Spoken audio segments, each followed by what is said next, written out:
You said you teach Indigenous psychology. here in the city.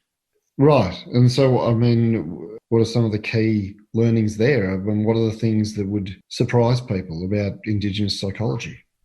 Again, in every lecture I say this, that the commonalities between Aboriginal and non-Aboriginal people far outweigh the differences. So for me, that's a starting point. Okay, so Aboriginal people are not a completely different species. Aboriginal people are people first and Aboriginal second. So if there's a good psychology system, it'll work for both Indigenous and non-Indigenous people. And, you know, the good, best research talks about our fundamental needs, needs for connecting with others, needs for autonomy and freedom of expression and pursuit of goals and that sort of thing, seem to apply just as much for the Aboriginal person as they do for the non-Aboriginal person. I guess what are the differences then? Because we're always interested in differences. Yeah, okay, good point. Differences, without getting too deep, are often, I like to say generally that the psychology for Aboriginal and non-Aboriginal people is the same. So psychology looks at the processes of the mind, okay? Yes. How the mind works. If we look at the sociology, it's the contents people deal with, and they're often very different. So Indigenous people are, often disadvantaged financially, economically. They're often isolated. So if I just take a very simple example, if you have an Indigenous person, and this could apply to someone with a low socioeconomic status as well, but let's suppose they're in a location where they can't easily get to a nearby town or, to get to the library or whatever, they're going to get frustrated.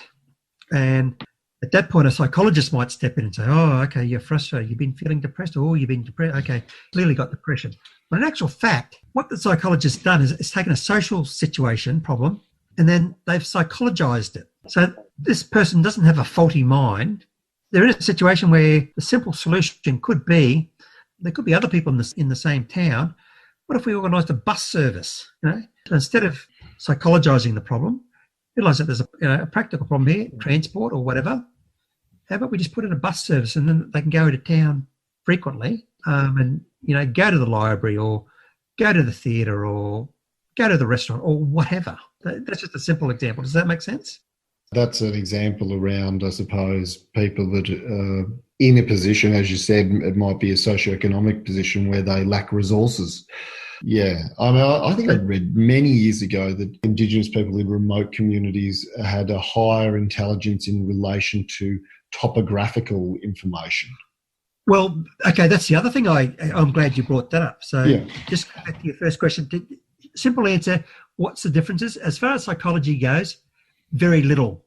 The differences are in sociological and that sort of thing. But if we just look at intelligence, and this is something I teach, you cannot separate intelligence from context, okay? And intelligence is about adaptive behaviour.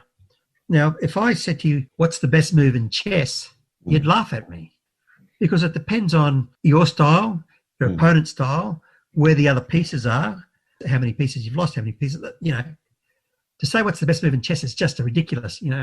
Even to say what's the best opening move is very, very short-sighted. So intelligence talks about adaptive behaviour. And we know that Aboriginal people traditionally, like Eskimos, adapted to very, very harsh living environments. And so if intelligence is a measure of your adaptiveness to an environment, then we know that traditional Aboriginal people, although they didn't all survive, were fairly adaptive and they would do a lot better than if you and I were transported back in time with our existing skill set and asked to survive for a week on the land. I always give the example when I'm teaching psychology classes about Aboriginal psychology. I was in Dubai once and I had to line up at the bus shelter to get my bus ticket. There was a short queue and a long queue. I did what I thought was the intelligent thing. I hopped in the short queue, which is what I would do here in Australia. Why would you want to line up in the long queue? A guy came over and got me, said, mate, well, he didn't say mate. He said, no, this queue is for the ladies. You can't stand in this queue. You've got to come and stand in the guys' queue. What I thought was intelligent behaviour was actually dumb behaviour. Yes. In that cultural context. Yes. Yeah. So, again, coming back to psychology, intelligence, even though it's hard to define, most people, we agree that the more of it you've got, the better. But given that the contexts differ, well, then how intelligence is harnessed and used is going to be different for people living in an Aboriginal culture compared to non-Aboriginal people living in non-Aboriginal culture.